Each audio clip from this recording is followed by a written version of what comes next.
আজকের সমাবেশে উপস্থিত হয়েছেন এদেশের গণমানুষের সংগঠন বাংলাদেশ জামাত ইসলামী হাট উপজেলা সমর্থ আমির মাস্টার বুরহানুল ইসলাম, উপস্থিত হয়েছেন ইউনিয়ন আমির মাওলানা মাহবুবুর রহমানী, উপস্থিত মাননীয় দায়িত্বশীল এবং আমার সামনে উপস্থিত বিদ্রোহী সংগ্রামী জনতা। আসসালামু আলাইকুম ওয়া রাহমাতুল্লাহ।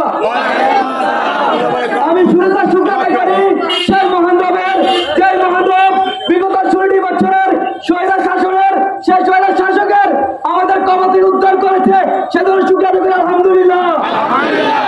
সাথে বিরোধ করে সাল্লাল্লাহু আলাইহি সাল্লাম।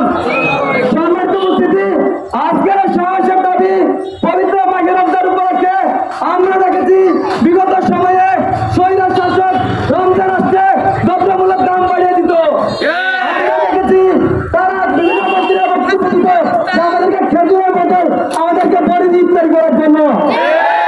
আমরা আজকের সমাবেশ থেকে দাবি রাখি যাতে করে 24 পতনের পরে আগামী থেকে এবার থেকে আমাদের দ্রব্যমূল্যের যে দাম সেটা কমিয়ে দিতে হবে।